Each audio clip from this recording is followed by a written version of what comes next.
Hi hello friends, நான் உங்கள் அம்மா பேசுகிறேன்.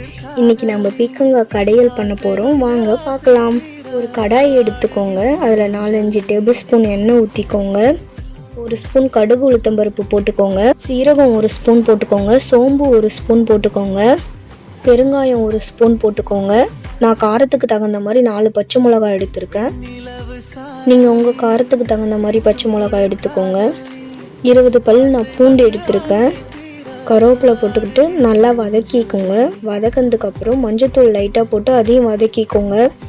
நான் சின்ன வெங்காயம் 4 எடுத்திருக்கேன். அதை பொடியாக நறுக்கி அதை போட்டுக்கோங்க. தக்காளி நான் சின்னதாக ஒரு 4 தக்காளி எடுத்திருக்கேன். அந்த தக்காளியும் நறுக்கி போட்டுக்கோங்க. பீக்கங்காய் சின்ன பீக்கங்காய் 2 எடுத்திருக்கேன். அதை தோல் சீவி சேர்த்துக்கோங்க. நான் பீக்கங்காய் 2 எடுத்ததால் எனக்கு 1 கப்பு வந்திருக்கு சின்ன பீக்கங்காய். அந்த 1 கப்பு போட்டுட்டு உப்பு 1 ஸ்பூன் போட்டு நல்லா வதக்கிக்கோங்க. வதக்கத்து நல்லா கடையலுக்கு வதக்குற மாதிரி நல்லா மைய வதக்கிக்கோங்க. மசிகிற அளவுக்கு வதக்கிக்கோங்க. அப்போ தான் நமக்கு கடையும் போது நம்மளுக்கு ஈஸியாக இருக்கும். மூடி போட்டு வதக்கிக்கோங்க. வதங்கினதுக்கப்புறம் நம்ம ஒரு சட்டி எடுத்து வதக்கி வச்ச பீக்கங்காவை எடுத்து போட்டு கடைஞ்சிப்போம். கடைஞ்சதுக்கப்புறம் நல்லா மைய கடைஞ்சிக்கோங்க. கடைஞ்சிட்டா பீக்கங்காய் கடையல் ரெடி. இந்த பீக்கங்காய் கடையல் பிடிச்சிருந்தா லைக் பண்ணுங்கள், சேனலுக்கு சப்போர்ட் பண்ணுங்கள்.